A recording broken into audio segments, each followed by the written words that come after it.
Continuous narratives are difficult to pull off because they don't skip the boring parts. Readers don't care about your characters' every meal or their hygienic routine. So today I want to talk about how to format transitions, scenes, point of view, and time.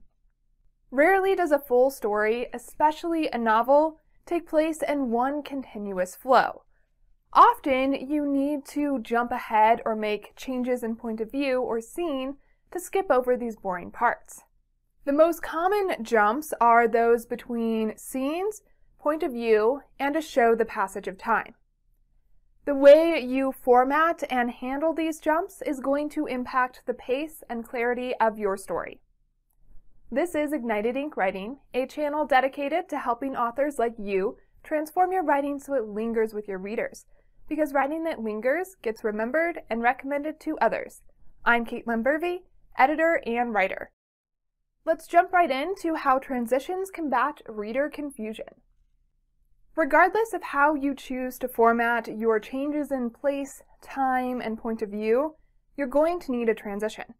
A transition is a line or sentence that guides the reader from one thought or point to the next. It acts as a bit of a signpost.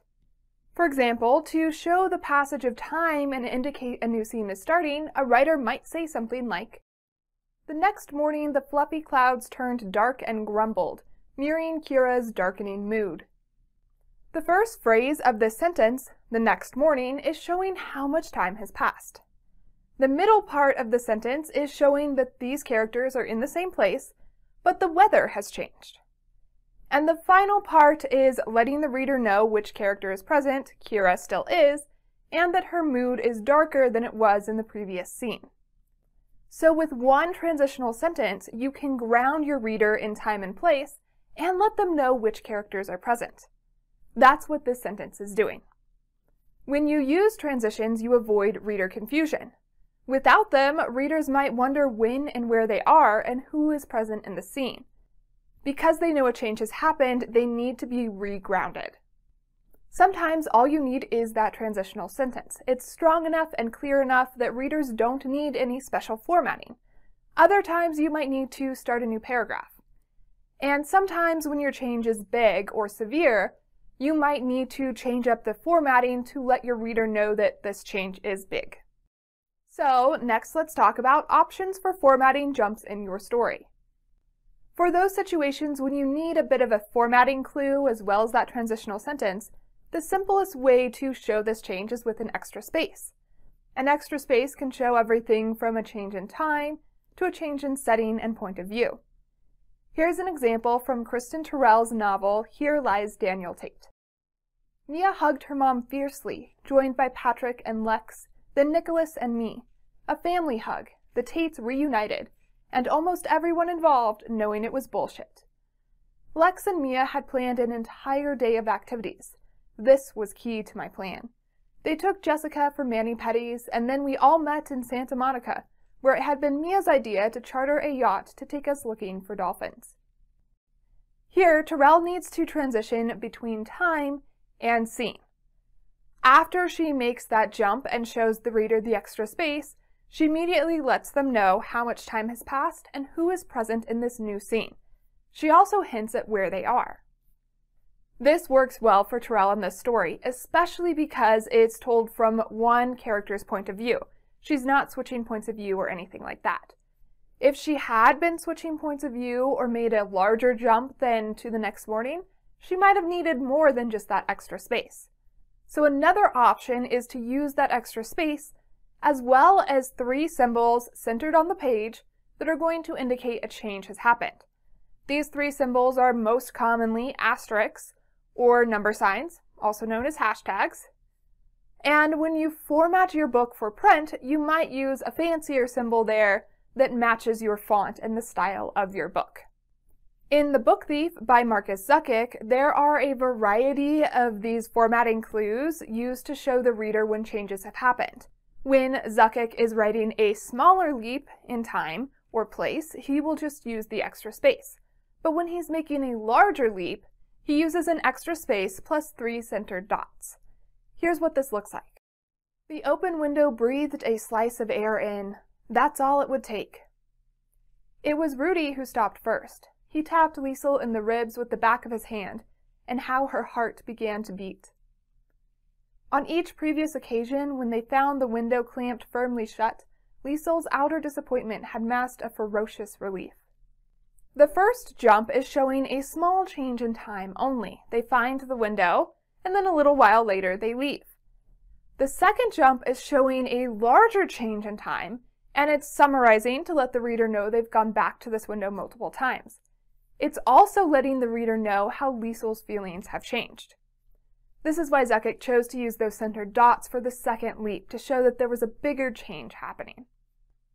Instead of these 3 symbols, you could also use a handful of words to set the new scene. Zuckick also does this in The Book Thief. And I want to note that when you do this, it shouldn't be done in place of a transitional sentence, but in addition to, in most cases. This is a little bit more of an experimental form, and it's not going to work for every book. It does work for The Book Thief. Here's an example. A little something to dampen the euphoria. She had gotten away with nothing. The mayor's wife had seen her all right. She was just waiting for the right moment. The Book Thief is about Liesel. Liesel is the main character, but it's narrated by Death. So in these moments, Zuckick is bolding and centering this text to let the reader know this is Death's thoughts and perception. These are things that Death knows and Liesel doesn't. This way, Zuckick can clarify which thoughts and points are Liesel's and which thoughts and points are Death's. If you have a character that's interjecting in your story, you might consider switching up the formatting like this to help clarify who's thinking and saying what. A third formatting option to show changes in time, scene, and point of view is to use a chapter or section break. This is the most common and easiest one to use, and it can be particularly useful when you're switching points of view, because then in the chapter heading, you can put the character's name whose point of view you have just switched into. When you switch chapters or sections, it is particularly important to use a transitional sentence, so your reader knows when, where, and in whose head they are. But you might not always change chapters or sections just because a scene has ended, or to show the passage of time. Sometimes you might use shorter chapters that cover one scene to speed up your pace. Maybe you're the type of author who likes to end on cliffhangers in chapters, and you want to pull your reader along, give them that white space, that break, but keep them reading. That's also acceptable. So chapters and section breaks are an option to use to show the passage of time or a change in setting and character, but they're not always used for that. I'd like to leave you with why an editor recommends using format to show jumps in your story. The biggest reason authors use these formatting changes and transitional sentences is for clarity. It's all about making sure your reader understands your story and isn't pulled out or jarred out of it because you've suddenly changed something. Again, readers have been trained to recognize these extra spaces and 3 centered symbols to mean a change is happening. So use that formatting and that reader training to your advantage. The extra white space when you use the formatting option gives the reader a chance to pause, take in what they just read, and prepare themselves for the coming change. That's why as an editor, I do recommend using these formatting options when appropriate. How do you prefer to format transitions in your stories? Share your preferences in the comments below. And for more videos on formatting and other aspects of writing, subscribe to Ignited Ink Writing, a channel dedicated to helping authors like you transform your writing so it lingers with your readers. Because writing that lingers gets remembered and recommended to others. I'm Caitlin Burvey, editor and writer. To find out more about me, go to www.ignitedinkwriting.com. There you will also find a chart comparing the different points of view. And now it's your turn to use changes in format and transitional sentences to show the passage of time and a switch between scenes and point of view to ignite your ink.